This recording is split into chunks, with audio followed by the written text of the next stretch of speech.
Good afternoon, and thanks for coming today to listen to me muse about place, stories, and eagle intelligence.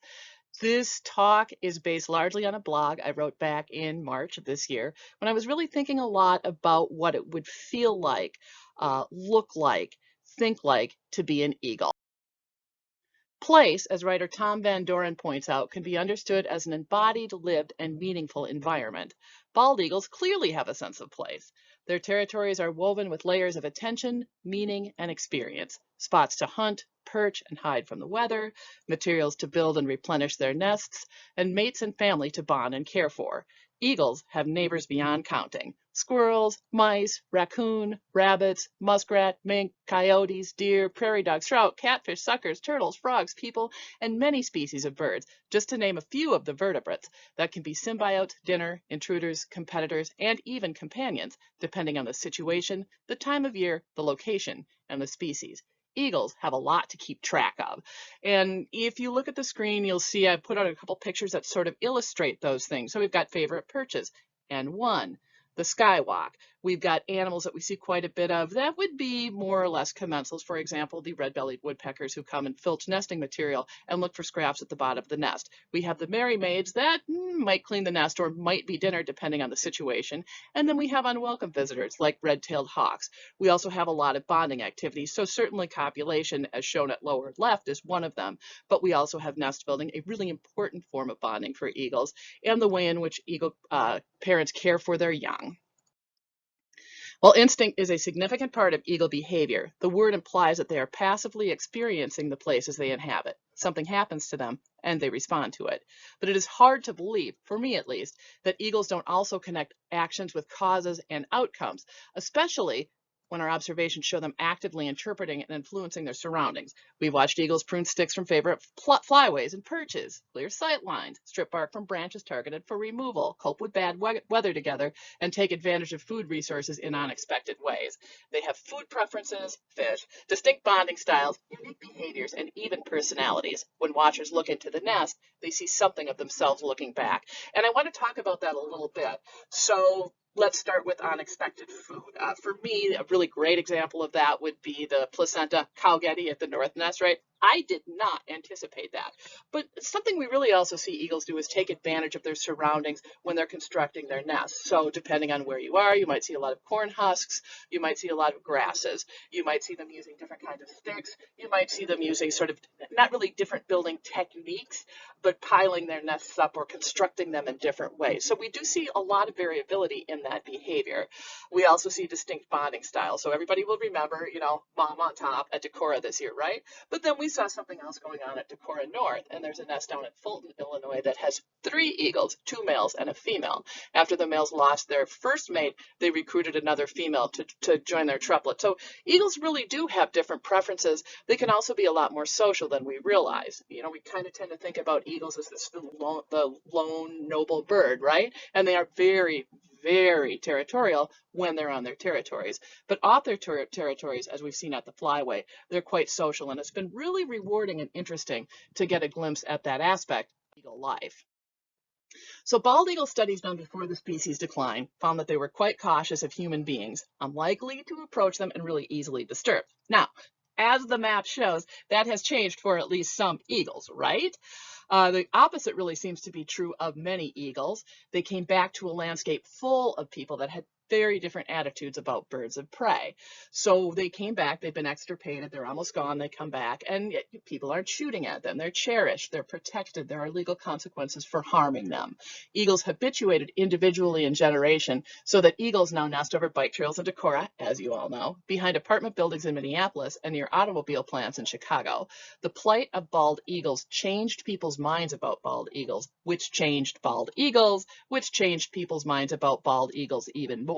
And if you think about it, when you watch the camera, so you've been watching these families, maybe you've been watching them for a while, as you've watched them, your perceptions about eagles have changed, your ideas about eagles have changed. So the eagle sort of reached back in and changed you, right? And maybe changed the way you thought about wild lands and wild animals. So as we've learned about them, I wouldn't say that they're learning about us. They aren't, but they've certainly been influencing us. It's really a very complicated story, an entangled state of becoming, as theoretical physicist Karen Barad puts it.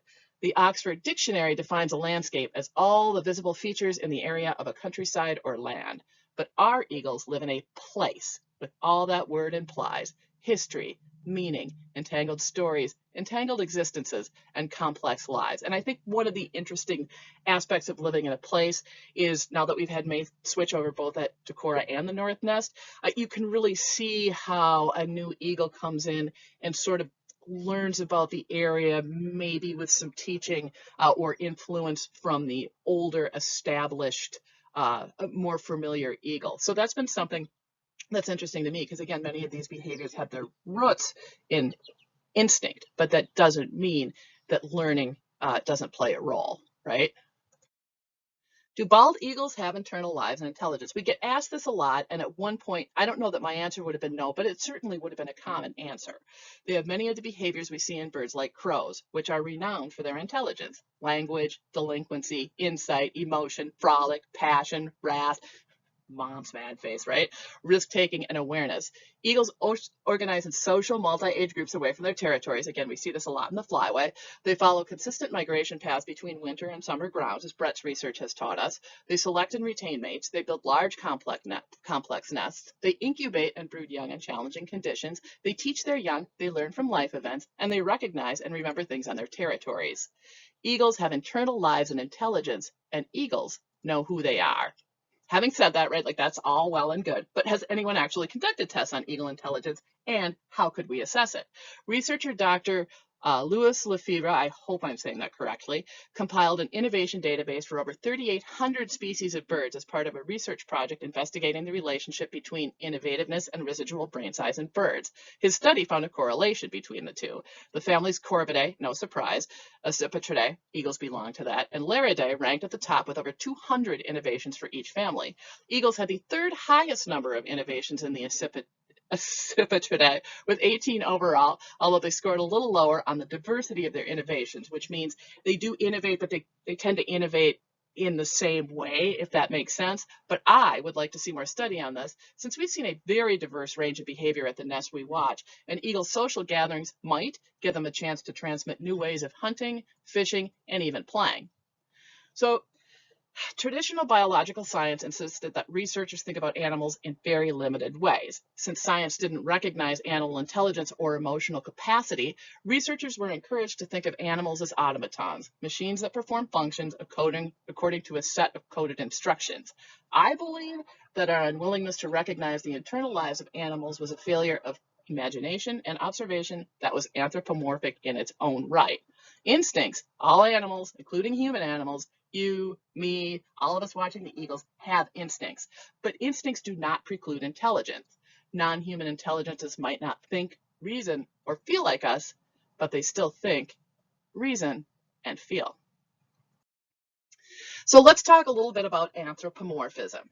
When is it wrong? In thinking about animals, we need to respect that their emotions and intelligences might look very different from ours. We need to enter their umwelt, their experiential world of sight, sound, feel, taste, desires, wants, needs, and even histories. Failing to do so is disrespectful to our fellow travelers and can have disastrous consequences to them and to us. Having said that, is anthropomorphism always bad? I don't think so. We call mom beautiful because she is, and DM2 handsome, and we apply our terms of gendered beauty to both of them, right? But we are recognizing their beauty and uniqueness, and that is a wonderful thing. It goes bad when we let our definitions and ways of thinking blind us to what bald eagles and other animals are actually doing, as if we insisted DM2 couldn't care for his young, male, or mom couldn't defend her territory, female. Right? I was hurt several years back returning falcons to a nest after banding. It was pouring rain. It was bad. And Bob was like, I am not going up there. So May, a very aggressive adult female falcon, was in the nest box. I assumed she would know I was returning her young. I was super new to the work and didn't worry about her reaction. So she flies out and she tags me just boom right in the arm, which frankly I deserved. I was dumb. Fortunately, none of the young were hurt. I made the mistake of assuming we assessed the situation the same way, which we did not. A classic example of anthropomorphism gone wrong. Can anthropomorphism ever be helpful? I can think of a number of examples, including, once we look into an animal, at an animal, and begin to see it in richer emotional terms, we care more about it and we will do more things to preserve it. Earlier this year, I answered a call from someone who loved the North Eagles. They were going through the pandemic all alone and were very concerned that DN12 would be sad and lonely without a sibling. In talking about DN12 and the North Nest, we were able to talk about our own fear and sadness in the face of a global pandemic. In this case, an anthropomorphic projection led to inquiry. Am I right? Is this true? And a helpful conversation. So connecting with an animal can be, again, done right, good for the animal, but it is also a powerful tool for healing, creativity, and emotional intelligence. Again, done poorly, anthropomorphism can have disastrous consequences. I'm going to close with a quote from the 3rd chapter of Flightways. At this time in Earth's history, there are numerous different paths to extinction, numerous ways to end the possibilities of life for generations of a kind. For many creatures, it is the loss of an important place that leads to their own end. Perhaps the very least we can do is learn a sensitivity to the storying and placemaking practices of these non-human others, a sensitivity that just might provide an avenue to sustaining possibilities of life across species and across generations. Your willingness to learn the stories of birds and their places gives me hope for the future. Thanks for watching, sharing, learning, and especially for caring with us. Let's do our best to enter the eagle's world and the world of all the animals watch by asking a very important question. Who are you? And again, thank you for joining us here today. I hope everyone is having a really good time at our virtual ATF. I miss seeing all of you, and I look forward to seeing you next year.